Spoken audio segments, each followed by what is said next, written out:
C'era un giovanotto di campagna che si chiamava Muncivacca Piero e amava la corrida della Spagna.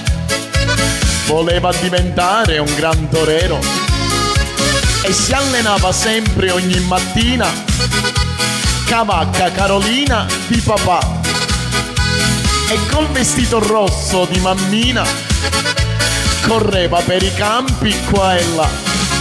E dindondero, E vai torero, e dindondero, torero Piero, ma quella vacca era un po' giù, non si spostava manco cadru.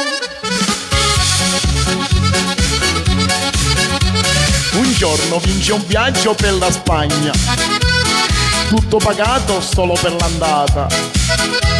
Lasciò le vacche e i polli e la campagna per partecipare alla corrida.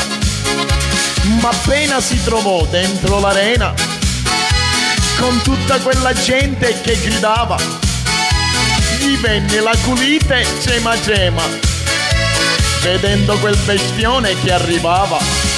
e dindondero, E vai torero, e dindondero, torero Piero, ma quel gran toro era incazzato e Muncivacca si era cagato. e dindondero, E vai torero, e dindondero, torero Piero, ma quel gran toro senza avvertenza mise le corna nella sua panza.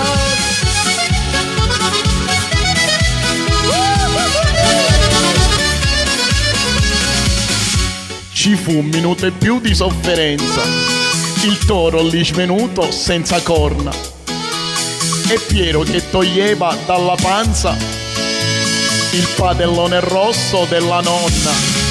e dindondero, E vai torero, e dindondero, torero Piero, si era salvato da quelle corna con la padella della sua nonna. e dindondero, E vai torero, e dindondero, torero Piero, e da quel giorno il mondo intero lo battezzò col nome vero, Scornavacca Piero.